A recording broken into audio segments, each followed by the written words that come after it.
Hey, what's up, everybody? I want to welcome you to another episode of the Dreamers Pro Daily Recap, where we give you a recap of all of the hot topics that we covered that day. You can catch them in their long format and also catch it fully streaming for free on Apple Podcasts.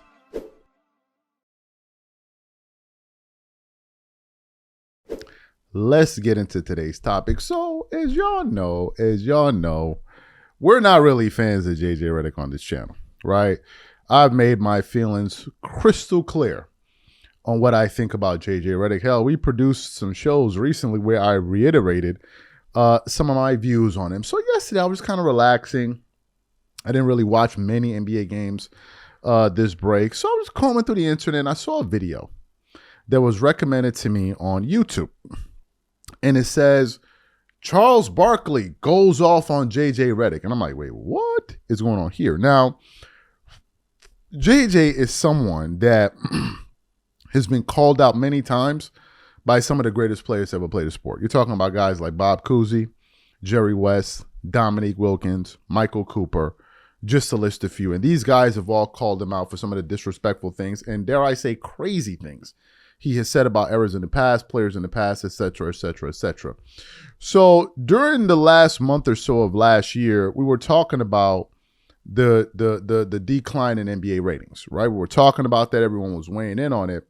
But then JJ Redick decided to jump out the window and say something so crazy that caused all of us to say, what is this guy actually serious? And essentially what JJ said was, he said that he blames the media, and in particular shows like Inside the NBA, for their negative coverage of the NBA. And it's because of this negative coverage that these guys put out there. That's the reason why the game is declining, because people are choosing to tune out the game because they're being told every time their game's on that the product just isn't any good. So what we want to do is we want to play what he had to say originally, because essentially that's what Charles Barkley was responding to. And then we're going to come back and really continue on the show. Take a listen to what JJ Redick said originally. I said the other night, I don't think the league is as homogenized as a lot of people make it out to be. There are certain rosters and certain players that, because of their skill set, it makes sense to shoot a lot of threes. What I think gets lost a little bit in the amount of three-point attempts is what has been taken away, which is a steady decline in long twos. What I checked this last year, so don't quote me on this, but what has increased along with three-point volume is points in the paint. So the three has allowed more space for people to actually score at the rim and score in the paint. So that's the strategy. In terms of the ratings, there's a lot of probably whys. I would speculate some of it is streaming. Some of it is the fact that in my own household, we have YouTube TV and that we don't have Spectrum right now. We have Spectrum Wi-Fi, but not Spectrum cable. And my family can't watch Lakers games that aren't nationally televised. I do have a free account from Spectrum. I'm just too lazy to set it up. Clear on that. Spectrum has been very good to me. You probably send somebody out there. Yeah. But my point to that is, in my own household, I have 9 or 10 subscriptions. I lose my password to all of these. I think with the death of cable, people unplugging and then relying on streaming networks, I think it's not easy to watch an NBA game, to find an NBA game. I think that's part of it. Maybe that's a small percentage of it, but that's certainly a factor in all of this. And I've told Adam this, so I'll say this again. I don't think we as, and by we, I was part of it, we as the sort of national partners have done a good job of storytelling, of celebrating the game. If I'm a casual fan and you tell me every time I turn on the television that the product sucks, well, I'm not going to watch the product. And that's really what has happened over the last 10 to 15 years. I don't know why. It's not funny to me. Nothing is entertaining to me. This game should be celebrated. I've watched the league evolve. I'm in this league right now. I can tell you without fact, or with fact, that the league is more talented, and not just raw talent. The league is more talented and skilled than it was 18 years ago when I was drafted. That's a fact. So you heard what JJ Redick had to say there. So I tune in to this clip, and Charles Barkley just starts literally going off on JJ Redick for like a good 2.5, 3 minutes, just like ranting on him. Like talking about, if you coming for me, you better not miss. And I'm like, yo, what is going on here? So what I want to do is I'm going to play exactly what Charles Barkley had to say in response to some of the slick stuff that JJ Redick had, made comments that he made. And then we're really going to come back and get into the show. Take a listen to what Chuck had to say here. Julius Randle stepping back and knocking down a three. Yeah, there were a lot of threes shot tonight. Yes, nearly 100 combined between the two teams. 100 threes. That's right. Yeah, no, Ernie. You know what it is. It's Chuck's fault. Why? Well, because some idiot named Jason Monroe said something about that. I heard JJ Redick said something about me. JJ, you better calm down, because when you come for the king, you better not miss. Did he name you specifically, or was he just talking about folks on TV? He said something about we're the reason people ain't watching this crappy product we got. I said, JJ. Yeah, us, like we out there jacking up 100 threes a night. JJ, I don't know Jason Monroe. I don't know who that is, but JJ, if you come for the king, you better not miss. Because I can get you, brother, because I got your Lakers games. You can't hide them flaws they got. You just a dead man walking. They got rid of Frank Vogel, who did a good job. They got rid of Darvin Ham, who did a good job. But you came out there thinking you were going to change things with that same ugly girl you went on the date with. 64-51 was your halftime score. As we get back to the highlights, and Rudy Gobert. He came in there thinking, I can make this thing work. Hell, you can. 77-71. Put some makeup on that pig. Man, the Lakers are pigs. The Lakers stink, man. Oh, man, okay. Come on, man. Tatum, by the way, has 38. Put some makeup. What'd you say? Put some makeup on that pig. I'm JJ Redick. I can make this thing work.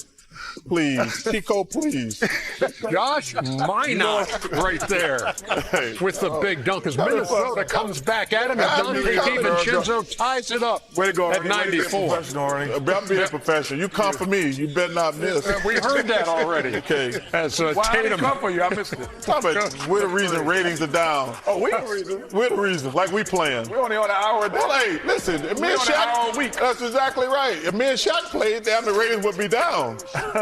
Look at Derek White. But in fairness, if me and Shaq played, we'd be like the third or fourth best players on that Laker team right now.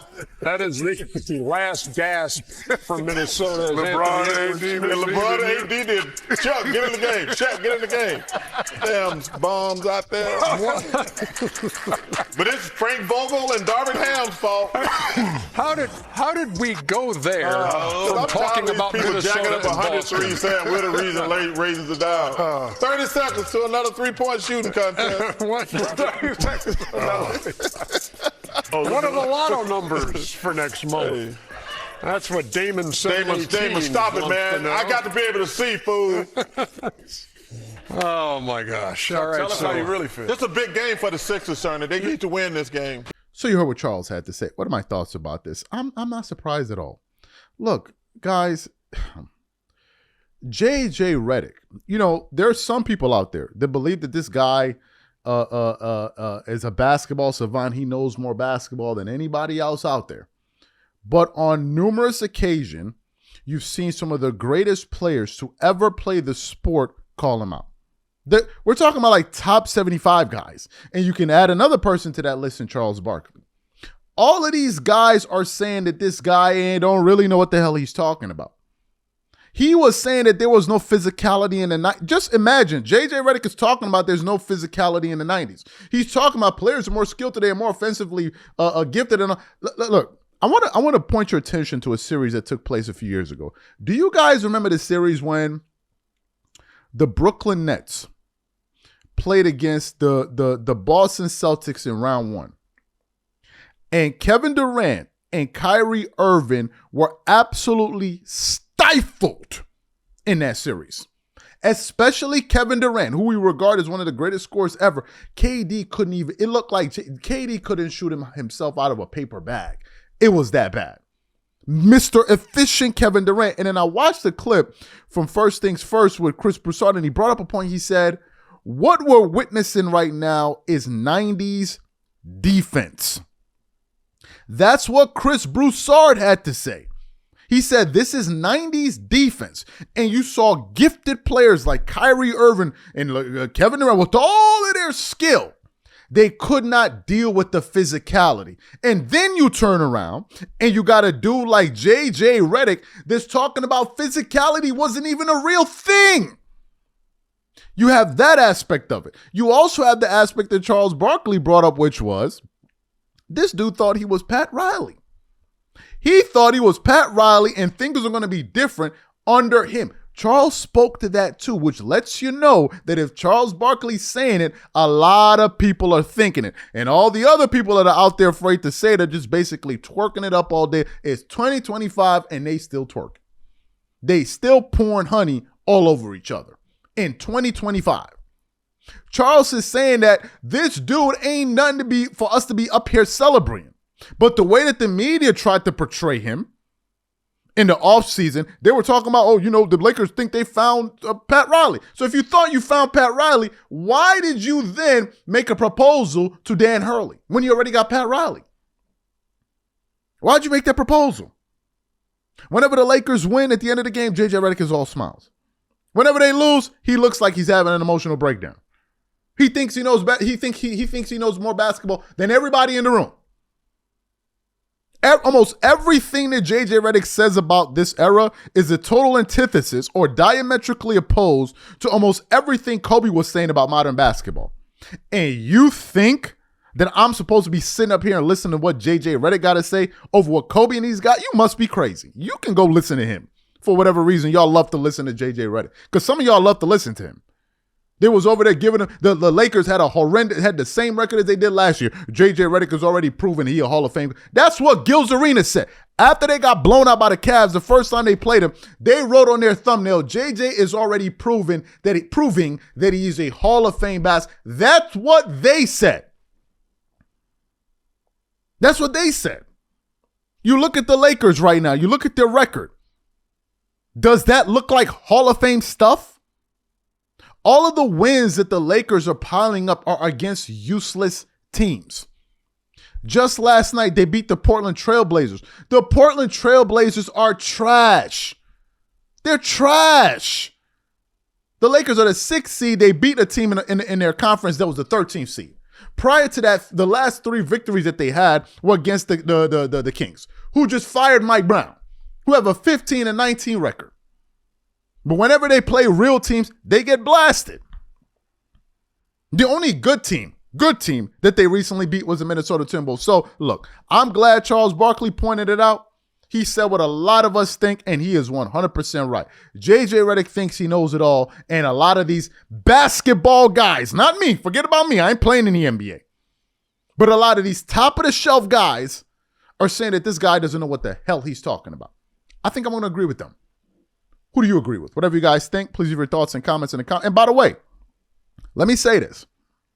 I got a lot more thoughts that I want to talk about, say about JJ Redick that we're going to be covering today in our NBA weekly recap on our Dreamers Pro community that we just launched. We got that place already popping. If you guys want to hear some of the other things that I got to say about JJ Redick that I can't really say on YouTube, make sure you subscribe to that. We have that pinned in the comments. You don't want to miss out on that. I'm not going to be covering every single thought in my mind on the main channel. If you want that extra content about them other teams and all of that, you can get it on that community. We catch y'all later. I'm out.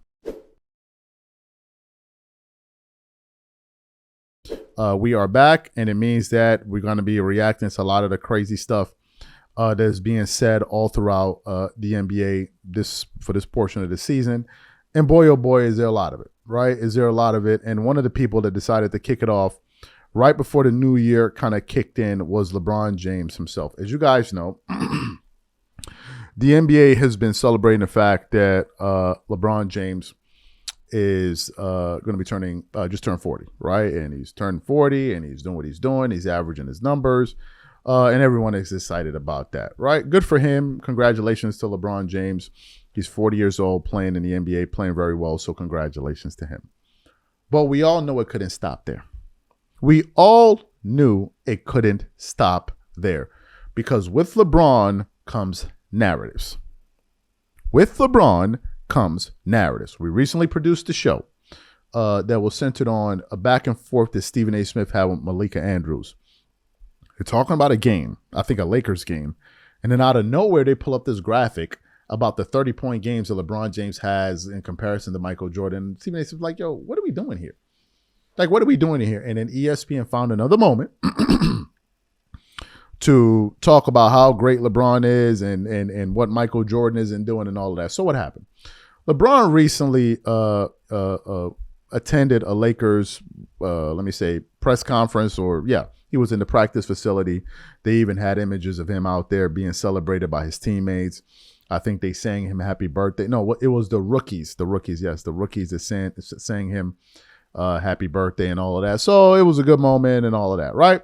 So at the end of that, LeBron then goes to speak to the media, right? Because I think it was a practice day, or maybe he just wanted to speak to the media. I don't know. He was there and he was speaking to the media. So as LeBron was speaking to the media, they then began to ask him, like, hey, LeBron, now that you're 40 years old and all of that, what do you feel about your career and this and this and this and this? And do you see yourself coming back to play in the future for the love and all of that? And then LeBron goes out there and basically says, no, I would do this, I would do that, I would never come back, and this and this and this. And then ESPN then clips it and then puts a picture of Michael Jordan next to it.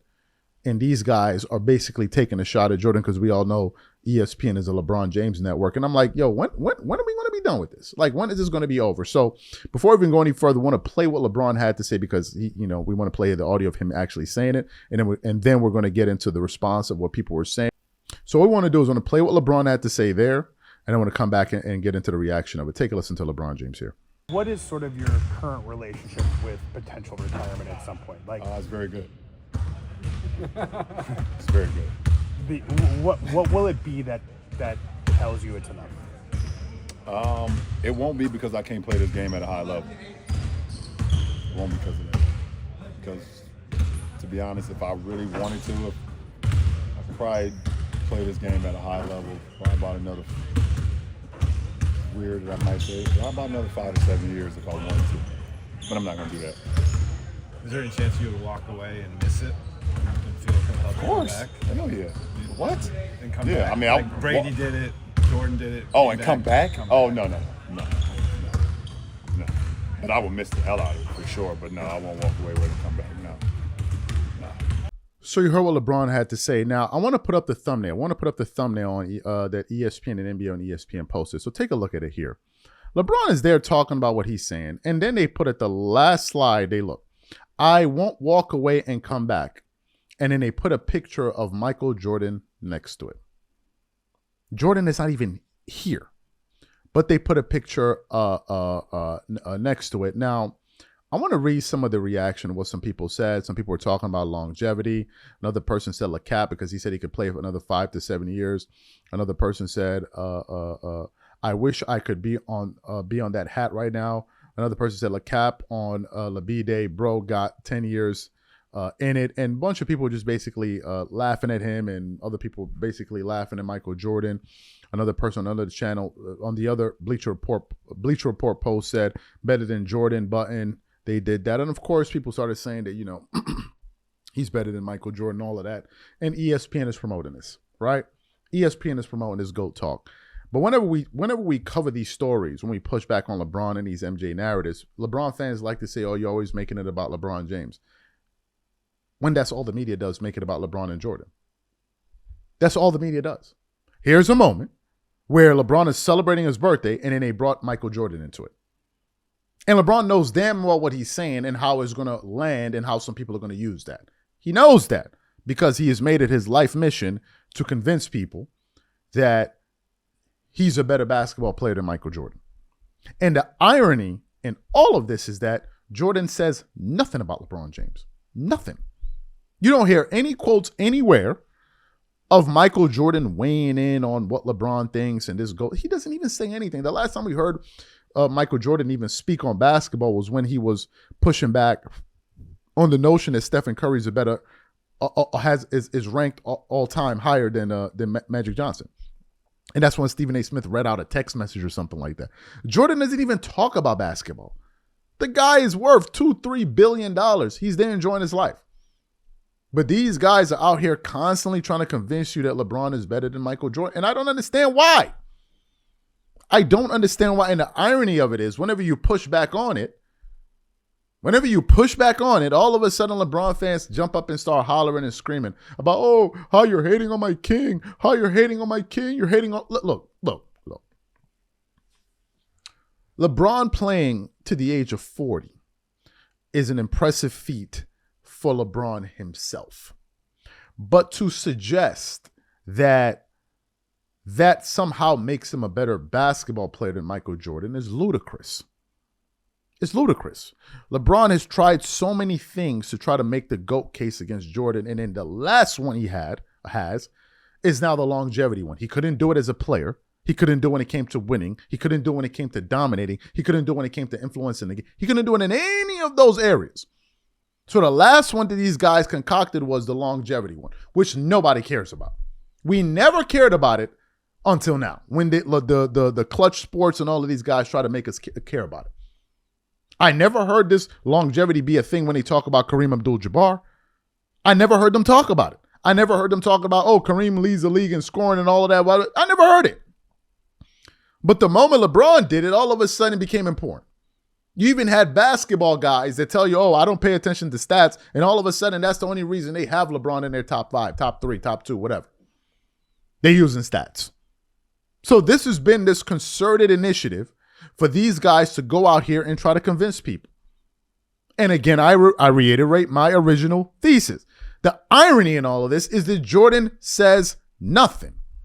He says nothing. Absolutely nothing to these guys. But then they got the nerve to now turn around, man, LeBron paying your bills. How many millions has Nick Wright himself made off of trashing Michael Jordan with his troll takes? How many? How many millions? How many millions have all of these other goofballs out there that have been saying these crazy things about Michael Jordan in comparison to LeBron James that have made a lot of money through rage baiting people? How much money have they made? How much money? But these LeBron fans don't want to talk about that. Oh, you're making LeBron making your money because they see him as his boo thing. Like they see him as his boo. Did you see the post the LeBron fans were putting out there for LeBron's 40th birthday? Like, did you see that? Did you see what? Matter of fact, you know what?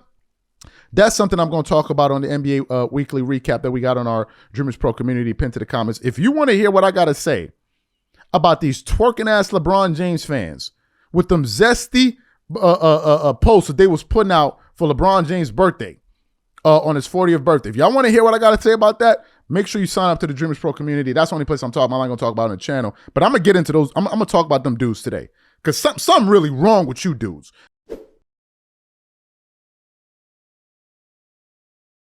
Let's get into this topic here. Okay, we are officially in 2025, and now the NBA season is going to start getting interesting, right? It's going to start getting interesting. And people are going out there and saying crazy things. And it seems like one person that decided to jump out the window was Dwayne Wade himself. Now, if you guys know anything about Dwayne Wade, one of the greatest players of all time, some people have him as a top 5 shooting guard in the history of the sport. He has the most blocks of any shooting guard in NBA history. Multiple champion, 3-time NBA champion, finals MVP, multiple time All-Star, scoring champion. Like Dwayne Wade was that dude. Right, he was absolutely that dude, the flash and all of that. Son was nice. Like when it comes to being a basketball player, like Dwayne Wade wasn't nothing to play with. Right, he was nothing to play with, and he had an incredible run when the Miami Heat beat the Dallas Mavericks. I forgot what year it was they beat them, but it was I think it was 2006, if I'm not mistaken, was one of them years. But anyway, Dwayne Wade is that dude, right? And we also know that Dwayne Wade is a good friend of LeBron James. He's a good friend of LeBron James. He was part of that Miami Heat. Not dynasty, but what they had going on in Miami when they won those 2 championships there. And ever since then, he's been a big supporter of LeBron, even though some people question whether or not LeBron supports D Wade when he didn't attend his Hall of Fame speech. That's a totally different situation, totally different story. So what happened? I'm going through the internet, and I came across an audio via Bleacher Report. And Dwayne Wade was on a podcast. Now, I don't know what podcast he was on in particular, but essentially, he was on this podcast and he was basically saying that the Lakers as an NBA team this season are going nowhere. They're not a real team. They're not a championship team. So therefore, the Lakers should instead decide to play Bronny James more. So basically just turn the thing into an entire spectacle, right? Because given the fact that they're not a championship team and they're not going to win a championship, they should play Bronny more. And when he said that, people absolutely went off. In the comment section on this Bleacher Report post. So what we want to do is want to play what Dwayne Wade had to say himself, and then we're going to come back and continue on the show. Take a listen to what Dwayne Wade had to say here. Bronny like a lop. Like this is what I tuned into the Lakers to see that this season. We're not like, as a fan of the game, I'm not looking at the Lakers and saying they're going to win a championship. So the habits that are being built is for the habits to build the culture of what JJ is setting forward in that coaching staff. But like, we want to see Bronny like this. This is not a championship team. It's not a championship roster at this point. Now, the Lakers are always in the place to be able to make a move because it's the Lakers. So you heard what Dwayne Wade had to say. Now, before I get into the comments, I want to give a special shout out to Joshua. Okay, now who's Joshua?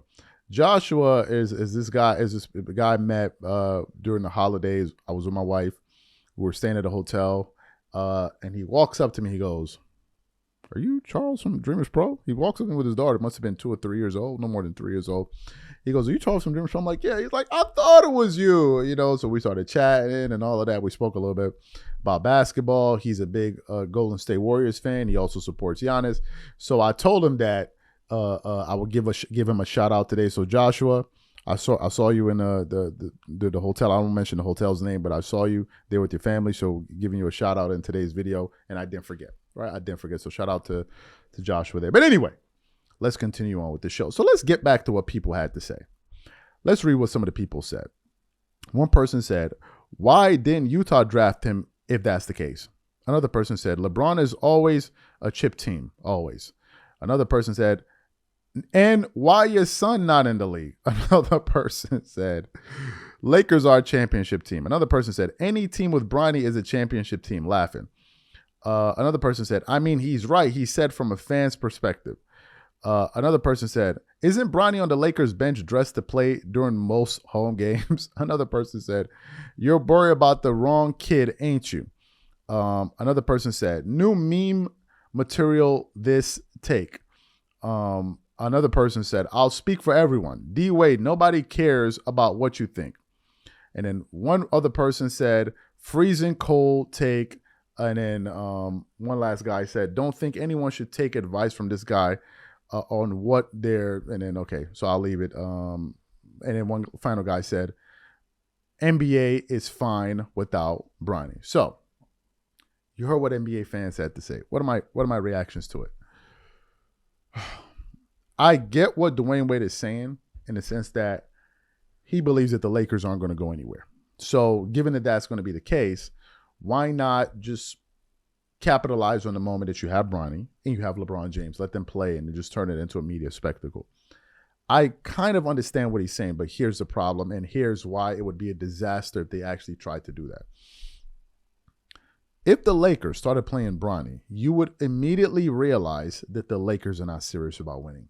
They will signal to their fan base and to the entire league and to the media that they're not serious.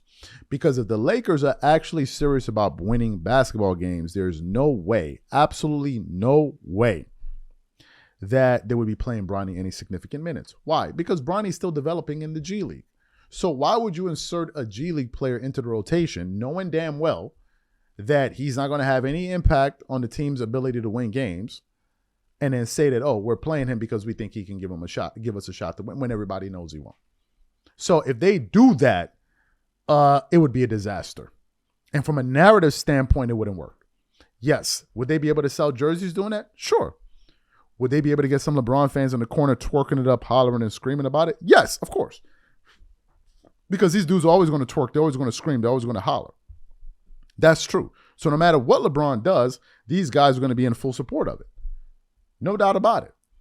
But the question is, what will the rest of the league think?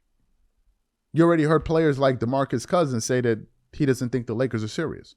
So if the Lakers did that, knowing damn well that Bronny gives them no shot at winning anything at all, it would signal that they're not serious. That's the problem with it. That's number one. Number two, there are people that want to see Bronny play. There are other people that don't. there's also that crowd. There's a crowd that loves it, and there's a crowd that's just not a fan of it. There's a crowd out there that says, man, I can't wait for LeBron James to leave my team. It's true. There's a group of fans out there that do not want LeBron James on the Lakers anymore. So if they try to deploy this tactic, you would risk alienating that fan base even further. Because a lot of Laker fans don't like the fact that their team is degenerated into a perennial clown show. And it is a clown show. Now they just pulled off some trades that they made, and some people think that's going to do something. We all know it's not. And then very soon they're going to look for the next person to blame. It's how it's always been. Just an absolutely toxic environment. And for them to throw Bronny into the fray of all of that, I think it'll be an absolute mess. Now, if they do it, would it make for great news and great things? Absolutely. Absolutely. But it won't be positive news. It absolutely will not be positive news. And we, for one, are not going to sit up here and twerk it up for these guys. We're going to call it like it is, right? So